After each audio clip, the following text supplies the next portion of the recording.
نحمده ونصلي على رسوله الكريم اما بعد فاعوذ بالله من الشيطان الرجيم بسم الله الرحمن الرحيم رب اشرح لي صدري ويسر لي امري واحلل عقدة من لساني يفقهوا قولي۔ السلام علیکم ورحمۃ اللہ وبرکاتہ۔ ناظرین، پروگرام دعا کیجئے کے ساتھ آپ کی خدمت میں حاضر ہیں۔ آج ہم انشاءاللہ دل کی سلامتی کے لیے دعائیں آپ کے ساتھ شیئر کریں گے، کیونکہ دل ہی تو سب کچھ ہے۔ اگر دل درست ہوا تو سب کچھ درست ہو جائے گا، اور اگر دل بگڑ گیا تو ہر چیز بگڑ جائے گی۔ دنیا اور آخرت دونوں کی کامیابی کا انحصار دل کی سلامتی پر ہے۔ دل ہی زندگی کی بنیاد ہے۔ دل نہ رہے، دل کام نہ کرے تو انسان زندہ نہیں رہ سکتا۔ اسی طرح انسان کی اخلاقی، روحانی، ایمانی صحت کا انحصار بھی دل کی سلامتی پر ہے۔ تو ہمیں اس سلسلے میں کوشش کے ساتھ ساتھ اللہ سبحانہ وتعالیٰ سے دعا بھی کرنی چاہیے۔ دعائیں تو آپ کو بعد میں بتائیں گے، سب سے پہلے خود دعا مانگنے کی اہمیت۔ رسول اللہ صلی اللہ علیہ وسلم نے ابن عباس سے فرمایا تھا کہ اے بیٹے، اذا سألت فاسأل اللہ، جب تم سوال کرو تو اللہ ہی سے کرو، وَإِذَا اسْتَعَنْتَ فَاسْتَعِنْ بِاللَّهِ، اور اگر تم مدد مانگو تو اللہ ہی سے مدد مانگو۔ یعنی ہر معاملے میں اپنے رب کے سامنے ہاتھ پھیلاؤ، اسی سے توقع رکھو، اسی پر توکل کرو اور اس سے مانگتے رہو، کیونکہ مانگنا اس کو پسند ہے۔ وہ مانگنے والوں سے، یعنی اللہ سے جو مانگتے ہیں ان سے وہ محبت کرتا ہے، اور اللہ کے سوا کسی اور کو نہیں پکارنا چاہیے۔ اس سلسلے میں قرآن مجید میں آتا ہے، ان الذین تدعون من دون اللہ عباد امثالکم فادعوہم فلیستجیبوا لکم ان کنتم صادقین۔ جن لوگوں کو تم اللہ کے سوا پکارتے ہو وہ تو تمہاری ہی طرح کے بندے ہیں، یعنی ان سے مانگتے ہو، انسانوں سے مانگتے ہو۔ اگر تم اپنے دعوے میں سچے ہو تو ضروری ہے کہ جب تم انہیں پکارو تو وہ تمہیں اس کا جواب دیں۔ خصوصاً مرے ہوئے لوگوں کو اگر پکارا جائے تو وہ ہماری پکار کہاں سے سن سکتے ہیں؟ سویا ہوا انسان ہماری پکار نہیں سنتا تو فوت شدہ کیسے سن سکتا ہے؟ اسی لیے قرآن مجید میں اللہ کے سوا کسی اور سے مانگنے سے، دعا کرنے سے منع کر دیا گیا۔ فرمایا فلا تدع مع اللہ الہا آخر فتکون من المعذبین، بس اللہ کے ساتھ کسی اور کو الہ نہ پکاریے۔ یعنی الہ وہ ہوتا ہے جس کے پاس انسان اپنی حاجات لے کر جاتا ہے، جس سے دعا کرتا ہے، جس کے آگے سجدہ کرتا ہے، جس کے نام پر قربانی کرتا ہے، جس کو خوش کرنے کے لیے سارے کام کرتا ہے، بھاگ دوڑ کرتا ہے۔ تو اللہ کے ساتھ کسی اور کو الہ نہ پکاریے، ورنہ آپ بھی سزا پانے والوں میں سے ہو جائیں گے۔ یعنی اللہ سبحانہ وتعالیٰ کسی صورت میں بھی شرک کو پسند نہیں فرماتے۔ اور پھر یہ بھی یاد رکھیے کہ دعا کرنے سے پہلے اللہ سبحانہ وتعالیٰ کی حمد و ثنا ضروری ہے۔ لا الہ الا اللہ وحدہ لا شریک لہ، لہ الملک و لہ الحمد وہو علی کل شیء قدیر۔ اس کلمے کو پڑھیے یا کوئی اور حمد و ثنا کے الفاظ جو بھی آپ کی چوائس کے ہوں، کیونکہ حمد و ثنا تو اصل میں اللہ کی محبت کے ساتھ ہی آتی ہے۔ جتنی محبت زیادہ ہوگی اتنی خوشی کے ساتھ آپ اللہ کی تعریف کریں گے۔ پھر اسی طرح درود شریف پڑھنا نہیں بھولیے۔ درود شریف پڑھنے سے 10 رحمتیں آتی ہیں، دعائیں قبول ہوتی ہیں۔ اور پھر یہ کہ دین اور دنیا کی ہر بھلائی اللہ تعالیٰ ہی سے مانگیے، اور خصوصاً ہمارے آج کا جو موضوع ہے یعنی قلب سلیم، سلامت دل، اس کی دعا اللہ سبحانہ وتعالیٰ سے مانگیے کہ اے اللہ تو مجھے قلب سلیم، سلامت دل عطا فرما، کیونکہ قیامت کے دن انسان کو نہ مال کام آئے گا نہ بیٹے کام آئیں گے، مگر جو اللہ کے پاس سلامت دل لے کر آیا۔ اللہ تعالیٰ فرماتے ہیں جس دن مال اور بیٹے کام نہیں آئیں گے مگر وہ جو اللہ کے پاس سلامت دل لے کر آیا، کیونکہ اگر دل درست ہو تو تمام جسم درست، تمام کام درست، اور اگر دل بگڑ جائے تو ہر چیز بگڑ جاتی ہے۔ رسول اللہ صلی اللہ علیہ وسلم نے فرمایا بے شک جسم میں گوشت کا ایک ٹکڑا ہے، اگر اس کی اصلاح ہو گئی تو تمام جسم کی اصلاح ہو گئی، اور اگر وہ خراب ہو جاتا ہے تو سارا جسم خراب ہو جاتا ہے۔ سنو وہ دل ہے۔ اور پھر آپ نے دل ہی کی طرف اشارہ کرتے ہوئے فرمایا کہ التقویٰ ہا ہونا، تقویٰ یہاں پر ہوتا ہے، یعنی اللہ کا ڈر جو تمام معاملات کو درست کرتا ہے۔ دل کے سلسلے میں یہ بات بھی یاد رہے کہ دل کی حالت ہمیشہ بدلتی رہتی ہے. اگر آپ ایک دفعہ اپنے دل کو صحیح رستے پر لے بھی آئے تو کوئی گارنٹی نہیں کہ وہ ہمیشہ صحیح رہے گا، کیونکہ اس کے پلٹنے میں کچھ دیر نہیں لگتی. اس بات کو حدیث میں بہت اچھی طرح بیان کیا گیا ہے. رسول اللہ صلی اللہ علیہ وسلم نے فرمایا، بے شک قلب کو قلب اس لیے کہتے ہیں کہ وہ پلٹتا رہتا ہے، اور دل کی مثال تو اس پر کسی ہے جو کسی درخت کے تنے کے ساتھ لٹکا ہوا ہو اور ہوا اسے الٹ پلٹ کرتی رہتی ہو، کبھی سیدھا کبھی الٹا. اس لیے سلامت دل رکھنا ایک بہت ہی مشکل کام ہے، کیونکہ انسان کبھی اس میں شکوک و شبہات آ جاتے ہیں، کبھی خواہشات اور شہوات آ جاتی ہیں، کبھی انسان کا ایمان بڑھنے لگتا ہے، کبھی گھٹنے لگتا ہے. تو دل کی حالتیں تبدیل ہوتی رہتی ہیں.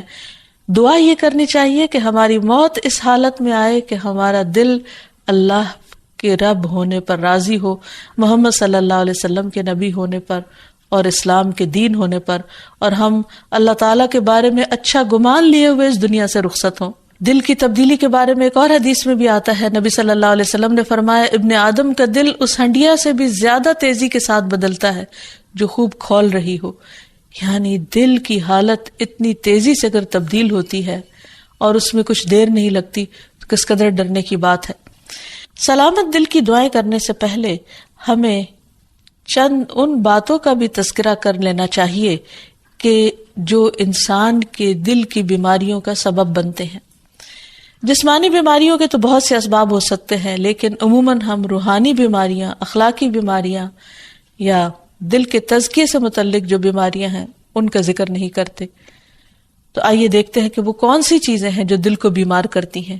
اس میں ایمان کے بعد کفر، ناشکری، یہ دل کی بیماری کا سبب بنتی ہے. پھر اسی طرح اللہ سبحانہ تعالیٰ سے زیادہ اوروں کا خوف، یعنی اللہ تعالیٰ اس بات کا حقدار ہے کہ سب سے زیادہ ہم اس سے ڈریں.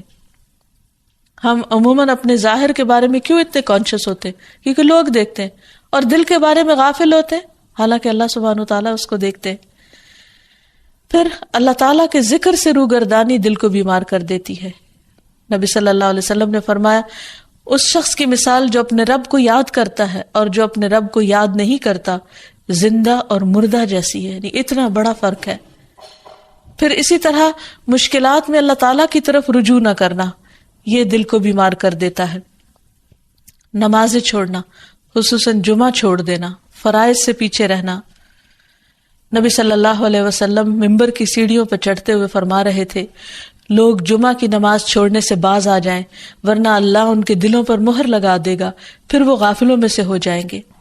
اسی طرح بلا عذر، بلا وجہ نماز چھوڑ دینا. آپ صلی اللہ علیہ وسلم نے فرمایا، جو شخص سستی کی وجہ سے بلا عذر 3 جمعے چھوڑ دے، اللہ تعالیٰ اس کے دل پہ مہر لگا دیتا ہے. پھر اسی طرح قرآن میں غور و فکر نہ کرنا، یہ دلوں کو بیمار کر دیتا ہے. علم سے دوری، سیکھا ہوا علم بھلا دینا.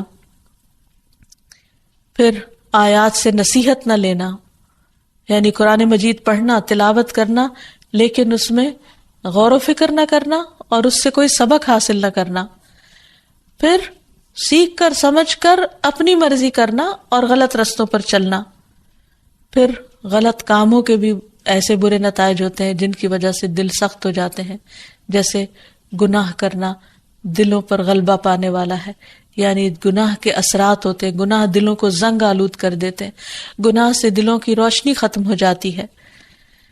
رسول اللہ صلی اللہ علیہ وسلم نے فرمایا، جب کسی مسلمان سے کوئی گناہ سرزد ہوتا ہے تو اس کے دل پر ایک سیاہ دھبا پڑ جاتا ہے. اگر وہ توبہ کرے اور باز آ جائے اور استغفار کر لے تو اس کا دل پھر سے صاف اور روشن ہو جاتا ہے. ورنہ جتنے گناہ بڑھتے جاتے ہیں اتنے ہی سیاہ دھبے بڑھتے جاتے ہیں، حتیٰ کہ اس کے دل پر وہ زنگ چھا جاتا ہے جس کا ذکر اللہ عز و جل نے قرآن میں کیا ہے. کلا بل ران علی قلوبہم ما کانوا یکسبون. ہرگز یہ بات نہیں، بلکہ ان لوگوں کے دلوں پر ان کے برے اعمال کا زنگ لگ گیا ہے. پھر اسی طرح غلط تمنائیں، یعنی حرام چیزوں کی خواہش کرنا، یہ دلوں کو بیمار کرنے کا سبب ہوتا ہے. دنیا کی حد سے زیادہ محبت اور موت سے نفرت اور آخرت سے غفلت اور صرف دنیا کی فکر کرتے رہنا، دنیا ہی کے غم پالتے رہنا، یہ دلوں کو بیمار کر دیتا ہے.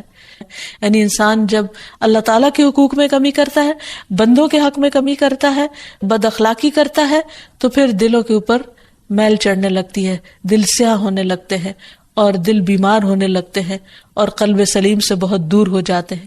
پھر اسی طرح محض اپنی خواہشات کی پیروی کرنا. نبی صلی اللہ علیہ وسلم نے فرمایا، مجھے تمہارے متعلق ان گمراہ کن خواہشات سے سب سے زیادہ اندیشہ ہے جن کا تعلق تمہارے پیٹ اور تمہاری شرمگاہ سے ہوتا ہے، اور اپنی مرضی پر چلنے کی گمراہی کا بھی اندیشہ ہے. پھر اسی طرح کثرت کلام اور کثرت طعام، بہت کھانا، بہت باتیں کرنا، یہ بھی دلوں کو سخت کر دیتی ہیں چیزیں. پھر ضرورت سے زیادہ سونا، یہ بھی دل کی سختی کا باعث ہوتا ہے. تو یہ چند ایک چیزیں ہیں جو دلوں کو بیمار کرنے کا سبب ہے. حقیقت یہ ہے کہ ہر وہ چیز جو اللہ کو ناراض کرنے والی ہے، خواہ اس کا تعلق سوچ سے ہو یا گفتگو سے ہو یا عمل اور رویے سے ہو، یہ تمام تر چیزیں انسان کے دل کی خرابی کا باعث بنتی.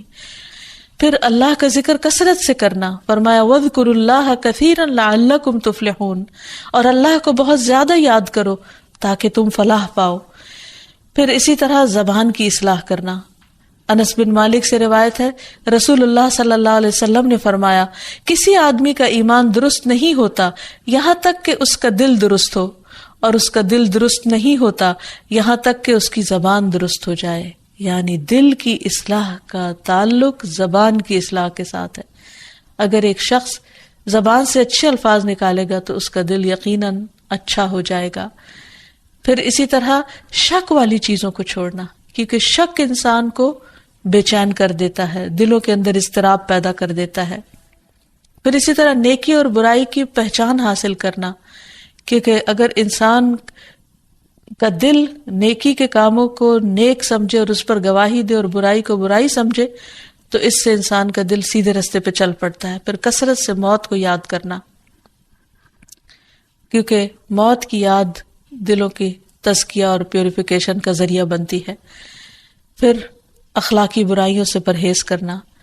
پھر یتیم اور مسکین کا خیال رکھنا. ایک شخص نے نبی صلی اللہ علیہ وسلم سے دل کی سختی کی شکایت کی تو آپ صلی اللہ علیہ وسلم نے فرمایا کہ یتیم کے سر پر ہاتھ پھیرو، کیونکہ یہ دل کو نرم کرتا ہے. پھر اسی طرح بعض علماء نے کہا کہ دل کی اصلاح 5 چیزوں کے ساتھ ہوتی ہے. نمبر 1 غور و فکر کرتے ہوئے قرآن مجید کی تلاوت کرنا. نمبر 2 پیٹ کو خالی رکھنا، یعنی روزہ وغیرہ رکھنا. نمبر 3 رات کا قیام، سحری کے وقت اللہ کے آگے گڑ گڑانا، کیونکہ رات کے اس حصے میں دعائیں بہت قبول ہوتی ہیں. نمبر 4 نیک لوگوں کی مجلسوں کو اختیار کرنا، اچھی صحبت. اور نمبر 5 حلال کھانا. پھر اسی طرح گناہ کے بعد فوراً توبہ کر لینا، کیونکہ جب انسان گناہ کرتا ہے تو دل پر سیاہ دھبا پڑ جاتا ہے، اور اگر انسان توبہ کر لیتا ہے تو وہ دل پھر سے صاف اور روشن ہو جاتا ہے. اور اب آتی ہے باری دعاؤں کی کہ انسان اللہ سبحانہ وتعالیٰ سے قلب سلیم مانگتا رہے اور دل کی اصلاح کی دعا کرتا رہے. اس سلسلے میں سب سے بہترین نسخہ کثرت سے استغفار کرنا ہے، کیونکہ انسان جب بخشش مانگتا ہے اللہ تعالیٰ سے، گناہوں کی معافی مانگتا ہے تو دل روشن ہونے لگتا ہے، دل چمکنے لگتا ہے، کیونکہ دلوں کا میل کچیل پھر اترنے لگتا ہے. اس سلسلے میں رسول اللہ صلی اللہ علیہ وسلم نے فرمایا، میرے دل پر پردہ سا آ جاتا ہے، اسی وجہ سے میں ایک دن میں 100 مرتبہ اللہ سے استغفار کرتا ہوں. یہ اللہ کے رسول صلی اللہ علیہ وسلم فرما رہے ہیں. آپ صلی اللہ علیہ وسلم استغفار کی کثرت کو دلوں کی روشنی کا ذریعہ بتا رہے ہیں. ابن عمر کہتے ہیں کہ ہم آپ کی مجلس میں رب اغفر لی وتب علی انک انت التواب الرحیم 100 مرتبہ شمار کرتے تھے، جس کا معنی ہے اے میرے رب مجھے بخش دے اور مجھ پر مہربان ہو جا، بے شک تو بہت زیادہ توبہ قبول کرنے والا مہربان ہے. پھر اسی طرح قرآنی دعا ہے کہ اللہ تعالی ہمارے دلوں کو ٹیڑھا ہونے سے بچائے. ربنا لا تزغ قلوبنا بعد اذ هديتنا وهب لنا من لدنك رحمة انك انت الوهاب. اے ہمارے رب، ہدایت دینے کے بعد ہمارے دلوں کو ٹیڑھا نہ کرنا اور اپنے پاس سے ہمیں رحمت عطا فرما، بلا شبہ تو ہی سب کچھ عطا کرنے والا ہے، یعنی سارے خزانے تیرے پاس ہیں، تو ہمارے دلوں کو سیدھا رکھ، کیونکہ اگر دل سیدھا ہوگا تو باقی تمام چیزیں بھی درست ہو جائیں گی۔ پھر اسی طرح دل میں نور پیدا ہونے کی دعا کرنا، اور وہ ہے اللہم اجعل فی قلبی نورا، اے اللہ میرے دل میں نور پیدا کر دے، میرے دل میں روشنی پیدا کر دے، کیونکہ دل کی بھی آنکھیں ہوتی ہیں۔ اگر دل کی روشنی ہو تو انسان کو اچھے برے کا فرق نظر آنے لگتا ہے۔ بعض اوقات انسان بہت کچھ بھی پڑھ لیتا ہے، اس کے پاس بہت علم بھی ہو سکتا ہے، لیکن ضروری نہیں کہ اس علم کے ذریعے دل کی آنکھیں کھلیں جب تک کہ اللہ تعالیٰ نہ بصیرت عطا کرے۔ یہ بصیرت اللہ تعالیٰ دیتا ہے، اس لیے اللہ تعالیٰ سے مانگنی چاہیے۔ پھر اسی طرح دل کی ہدایت کی دعا کرنا۔ آپ صلی اللہ علیہ وسلم نے دعا سکھائی، اللہم اہد قلبی وسدد لسانی واسلل سخیمۃ قلبی، اے اللہ میرے دل کو رہنمائی عطا فرما، میری زبان کو درستگی عطا فرما، اور میرے دل کے کینے کو دور کر دے، کیونکہ شرک، نفاق، حسد، بغض، کینہ، کدورت دلوں سے نکلیں گے تو ہی دل روشن ہوں گے۔ پھر اسی طرح یہ بھی ضروری ہے کہ انسان دین پر دل کی ثابت قدمی کی دعا کرے۔ عبداللہ ابن عمرو ابن العاص کہتے ہیں کہ انہوں نے رسول اللہ صلی اللہ علیہ وسلم کو فرماتے ہوئے سنا کہ تمام بنی آدم کے دل رحمان کی انگلیوں میں سے 2 انگلیوں کے درمیان ایک دل کی طرح ہیں، وہ جسے چاہتا ہے اسے پھیر دیتا ہے۔ پھر رسول اللہ صلی اللہ علیہ وسلم نے فرمایا، اللہم مصرف القلوب صرف قلوبنا علی طاعتک، اے اللہ دلوں کے پھیرنے والے ہمارے دلوں کو اپنی اطاعت پر پھیر دے، یعنی تو ہی ان کے اندر اپنی اطاعت اور فرما برداری کا شوق پیدا کر دے، کیونکہ اگر دل کسی کام کے کرنے پہ راضی ہو جائے تو وہ کام کرنا بہت آسان ہو جاتا ہے۔ اطاعت کے بڑے سے بڑے کام، مشکل سے مشکل، کٹھن اور بھاری کام بھی بہت معمولی معلوم ہوتے ہیں۔ پھر اسی طرح یا مقلب القلوب ثبت قلبی علی دینک، اے دلوں کو الٹ پلٹ کرنے والے میرے دل کو اپنے دین پر جما دے، کیونکہ اگر دین پر ایک دفعہ دل ٹھک گیا، اطمینان ہو گیا، تو پھر عمل کرنا کچھ بھی مشکل نہ رہے گا۔ پھر اس کے ساتھ ساتھ ایسے دل سے بھی پناہ مانگی گئی کہ جو اللہ سے نہ ڈرتا ہو، جس کے اندر خشیت نہ ہو۔ دعا ہے اللہم انی اعوذ بک من علم لا ينفع ومن قلب لا يخشع ومن نفس لا تشبع ومن دعوت لا يستجاب لها، اے اللہ میں تجھ سے ایسے علم سے پناہ مانگتا ہوں جو نفع دینے والا نہ ہو، اور ایسے دل سے جو ڈرنے والا نہ ہو، اور ایسے نفس سے جو سیر ہونے والا نہ ہو، اور ایسی دعا سے جو قبول ہونے والی نہ ہو۔ پھر اسی طرح دل کے شر سے پناہ مانگنے والی دعا، اللہم انی اعوذ بک من شر سمعی ومن شر بصری ومن شر لسانی ومن شر قلبی ومن شر منی، اے اللہ میں تیری پناہ چاہتا ہوں اپنے کان کی برائی سے، اور اپنی آنکھ کی برائی سے، اور اپنی زبان کی برائی سے، اور اپنے دل کی برائی سے، اور اپنی خواہش کی برائی سے۔ پھر دل کو صاف کرنے کی دعا، اللہم اغسل قلبی بماء الثلج والبرد ونق قلبی من الخطایا کما نقیت الثوب الابید من الدنس وباعد بینی وبین خطایایا کما باعدت بین المشرق والمغرب، اے اللہ میرے دل کو برف اور اولے کے پانی سے دھو دے، اور میرے دل کو خطاؤں سے صاف کر دے جیسے سفید کپڑے کو میل سے صاف کیا جاتا ہے، اور میرے اور میری خطاؤں کے درمیان اتنی دوری کر دے جتنی دوری تو نے مشرق اور مغرب میں رکھی ہے۔ تو اللہ تعالیٰ سے دعا ہے کہ وہ ہمارے دلوں کی اصلاح کر دے، وہ ہمارے دلوں کا تزکیہ کر دے، وہ ہمیں سلامت دل عطا کر دے تاکہ ہم دنیا اور آخرت میں کامیاب ہو سکے۔ وآخر دعوانا ان الحمد للہ رب العالمین۔ نبی صلی اللہ علیہ وسلم نے بار بار اس کی تلقین فرمائی۔ ایک دیہاتی آپ کی خدمت میں حاضر ہوا اور عرض کیا، یا رسول اللہ صلی اللہ علیہ وسلم اسلام کیا ہے؟ آپ نے فرمایا، دن رات میں 5 نمازیں پڑھنا۔ اس نے پوچھا، کیا ان کے علاوہ بھی مجھ پر کوئی نماز فرض ہے؟ آپ نے فرمایا نہیں۔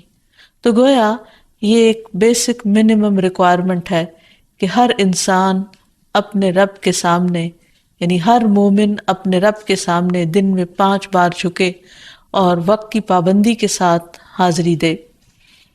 پھر اسی طرح اللہ سبحانہ وتعالیٰ دن میں 2 بار فرشتوں سے بندوں کی نمازوں کی رپورٹ لیتے ہیں، خبر لیتے ہیں۔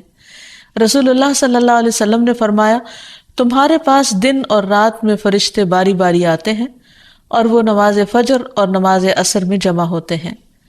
جو فرشتے رات کو تمہارے پاس رہیں وہ آسمان پر جاتے ہیں تو ان کا رب ان سے پوچھتا ہے، حالانکہ وہ اپنے بندوں کا حال خوب جانتا ہے، کہ تم نے میرے بندوں کو کس حال میں چھوڑا؟ وہ کہتے ہیں، ہم نے اس حال میں چھوڑا کہ وہ نماز پڑھ رہے تھے، اور اس حال میں ان کے پاس پہنچے کہ وہ نماز پڑھ رہے تھے۔ تو اللہ سبحانہ وتعالیٰ انسان سے کوئی رزق نہیں چاہتے، تو اللہ سبحانہ وتعالیٰ نے بندوں کو پیدا ہی اپنی عبادت کے لیے کیا ہے۔ وہ ان سے دنیا کا مال یا رزق نہیں چاہتے، وہ چاہتے ہیں کہ بندے اپنی بندگی کا ثبوت دیں اور اس کے لیے وہ طریقہ اختیار کریں جو اللہ تعالیٰ نے خود ان کو اس کام کے لیے سکھایا ہے، یعنی نماز۔ پھر اس کے علاوہ یہ بات بھی یاد رہے کہ نماز صرف ایک فریضہ ہی نہیں، یا نماز صرف اللہ سبحانہ وتعالیٰ کا حکم ماننا ہی نہیں، بلکہ نماز انسان کے گناہوں کی آگ کو بجھانے کا کام بھی دیتی ہے، یعنی خود انسان کے لیے پیوریفیکیشن اور تزکیہ کا کام کرتی ہے اور اس کو برے انجام سے بچاتی ہے۔ رسول اللہ صلی اللہ علیہ وسلم نے فرمایا، جب ہر نماز کا وقت شروع ہوتا ہے تو ایک منادی کو بھیجا جاتا ہے، یعنی جو آواز لگاتا ہے، وہ یوں اعلان کرتا ہے، آدم کے بیٹو اٹھو اور اس آگ کو بجھاؤ جو تم نے اپنے نفسوں کے لیے جلائی ہے۔ تو وہ کھڑے ہوتے ہیں اور وضو کرتے ہیں تو ان کی آنکھوں سے گناہ جھڑ جاتے ہیں، اور جب وہ نماز پڑھتے ہیں تو اس اور سابقہ نماز کے درمیانی وقفے میں ہونے والے گناہ بخش دیے جاتے ہیں۔ پھر وہ لوگ گناہ کر کے آگ جلاتے ہیں۔ جو ہی ظہر کی نماز کا وقت ہوتا ہے تو اعلان کرنے والا اعلان کرتا ہے، بنو آدم اٹھو اور اس آگ کو بجھاؤ جو تم نے اپنے نفسوں کے لیے جلائی ہے۔ اور یہ اعلان سن کر وہ کھڑے ہوتے ہیں، وضو کرتے ہیں، نماز پڑھتے ہیں، تو اس نماز اور سابقہ نماز کے مابین ہونے والے گناہ بخش دیے جاتے ہیں، اور اسی طرح باقی تمام نمازوں کے وقت بھی ایسا ہی ہوتا ہے۔ پھر یہ بھی یاد رہے کہ قیامت کے دن انسان سے سب سے پہلا سوال نماز کے بارے میں ہوگا۔ حدیث میں آتا ہے کہ اللہ تعالیٰ فرشتوں سے فرمائے گا، حالانکہ وہ خود ہی خوب جاننے والا ہے، کہ میرے بندے کی نماز دیکھو کہ کیا اس نے اس کو پورا کیا ہے یا اس میں کوئی کمی ہے۔ چنانچہ اگر وہ کامل ہوئی تو پوری کی پوری لکھ دی جائے گی، اور اگر اس میں کوئی کمی ہوگی تو اللہ تعالیٰ فرمائے گا، دیکھو کیا میرے بندے کی کچھ نوافل بھی ہیں، یعنی ایک فرض کی کمی نوافل سے پوری کی جائے گی۔ اگر نفل ہوں گے تو اللہ تعالیٰ فرمائے گا، میرے بندے کے فرضوں کو اس کے نفلوں سے پورا کر دو۔ پھر اسی انداز سے دیگر اعمال لیے جائیں گے۔ پھر اسی طرح یہ ہے کہ باقی اعمال کی درستگی کا انحصار بھی نماز کی درستگی پر ہے، کیونکہ نماز میں انسان دراصل اللہ سبحانہ وتعالیٰ کے حضور حاضر ہوتا ہے اور اس بات کا وعدہ کرتا ہے کہ ایاک نعبد، صرف تیری ہی ہم عبادت کرتے ہیں۔ اور پھر اگر نماز کے بعد یعنی سلام پھیرنے کے بعد وہ اللہ تعالیٰ کی باتیں ماننے سے انکار کرتا ہے یا اللہ تعالیٰ کی نافرمانی کرتا ہے تو پھر ایک طرح سے وعدہ خلافی کرتا ہے، اور پھر تھوڑی دیر کے بعد دوبارہ وقت ہو جاتا ہے تو دوبارہ اللہ تعالیٰ کے پاس جاتے ہوئے پھر وہ شرماتا ہے، گھبراتا ہے، اور جب وہ کہتا ہے ایاک نعبد و ایاک نستعین تو گویا اللہ تعالیٰ کو راضی کرتا ہے، لیکن پھر وہ بھول جاتا ہے اور پھر دوبارہ۔ تو اس طرح نماز انسان کو مسلسل گناہوں سے پاک کرتی رہتی ہے، بری عادات سے پاک کرتی رہتی ہے، اللہ تعالیٰ کی عبادت کے قابل بناتی ہے، اور پھر یہ بھی کہ نہ صرف یہ کہ انسان کی دنیاوی حالت کو درست کرتی ہے بلکہ قبر میں بھی اس کے لیے روشنی کا ذریعہ ہوگی، اس کی حفاظت کا ذریعہ ہوگی۔ اور قبر میں بندے کی حسرت کیا ہوگی؟ ابو ہریرہ کہتے ہیں کہ نبی صلی اللہ علیہ وسلم ایک قبر کے پاس سے گزرے اور اسے حال میں ہی دفن کیا گیا تھا، تو آپ نے فرمایا، یہ 2 رکعتیں جو کتنی خفیف ہوتی ہیں اور تم لوگ انہیں حقیر اور زائد سمجھتے ہو، یعنی 2 نفل پڑھتے ہوئے گھبراتے ہو، لیکن وہ 2 رکعتیں اگر یہ صاحب قبر اپنے عمل میں زیادہ کر لیتا تو اس کی نظر میں باقی تمام دنیا سے بھی زیادہ اس کو محبوب ہوتی، یعنی اگر وہ یہ نماز پڑھ لیتا تو اس وقت اس کو یہ نماز یعنی 2 رکعتیں جو ہیں ہر چیز سے زیادہ پیاری ہوتی جو اس وقت اس کے پاس ہے۔ یہ بھی یاد رہے کہ نبی صلی اللہ علیہ وسلم کے آخری الفاظ نماز کے بارے میں تھے، اور اسلام میں بچوں کو بھی سب سے پہلے دین کی جو چیز سکھانے کی ضرورت ہے وہ نماز ہی ہے، یعنی عملی زندگی میں. چونکہ اس نماز کے بہت سارے فائدے ہیں، اس لیے انسان کو نماز شوق کے ساتھ پڑھنی چاہیے اور اس کو اپنے اوپر بوجھ نہیں سمجھنا چاہیے. نماز اللہ سبحانہ و تعالیٰ کی رحمت کا ذریعہ ہے. اللہ تعالیٰ فرماتے ہیں وَأَقِيمُوا الصَّلَاةَ وَآتُوا الزَّكَاةَ وَأَطِيعُوا الرَّسُولَ لَعَلَّكُمْ تُرْحَمُونَ. نماز قائم کرو، زکوٰۃ ادا کرو، رسول کی اطاعت کرو تاکہ تم پر رحم کیا جائے. نبی صلی اللہ علیہ وسلم نے فرمایا جب تم میں سے کوئی شخص نماز کے لیے کھڑا ہوتا ہے تو اللہ تعالیٰ کی رحمت اس کی طرف متوجہ ہوتی، یعنی وہ رحمت کا مستحق ہو جاتا ہے، اور ایسے بندے سے اللہ سبحانہ و تعالیٰ خوش ہوتے ہیں، کیونکہ ایسے لوگ اللہ تعالیٰ کو راضی کرنے کے لیے دوڑ دھوپ کر رہے ہوتے ہیں. فرمایا جو مسلمان مرد نماز اور ذکر کے لیے مسجدوں میں پابندی سے حاضر ہوتا ہے اللہ تعالیٰ اس سے ایسا خوش ہوتے ہیں جس طرح مسافر کے گھر والے اس کے گھر واپس آنے پر خوش ہوتے ہیں. یعنی ایک شخص لمبے طویل سفر کے بعد جب گھر لوٹتا ہے تو گھر والوں کی خوشی کا ٹھکانہ نہیں ہوتا. تو اسی طرح جب ایک بندہ اپنے دنیا کے کام کاج چھوڑ کر مسجد میں حاضری دیتا ہے تو اللہ سبحانہ و تعالیٰ بھی اس سے اسی طرح خوش ہوتے ہیں. پھر اسی طرح خصوصی طور پر جو شخص فجر کی نماز پڑھتا ہے وہ اللہ کے ذمے میں آ جاتا ہے، اللہ تعالیٰ کی پناہ میں آ جاتا ہے. رسول اللہ صلی اللہ علیہ وسلم نے فرمایا جس نے صبح کی نماز پڑھی وہ شام تک اللہ کے ذمے میں ہے. پھر اسی طرح ایسا شخص فرشتوں کی دعائیں پاتا ہے. رسول اللہ صلی اللہ علیہ وسلم نے فرمایا جب کوئی شخص نماز کے بعد اپنی جائے نماز پر بیٹھا رہتا ہے تو فرشتے اس پر صلات پڑھتے رہتے ہیں. اور فرشتوں کی صلات کیا ہے؟ اللہم اغفر لہ، اللہم ارحمہ، اے اللہ تو اسے بخش دے، اے اللہ تو اس پر رحم فرما. تو اسے یہ بھی پتہ چلتا ہے کہ نماز کا سلام پھیرتے نہیں اٹھ جانا چاہیے، بلکہ اپنی جگہ پر بیٹھ کر دعا کرنی چاہیے، ذکر کرنا چاہیے.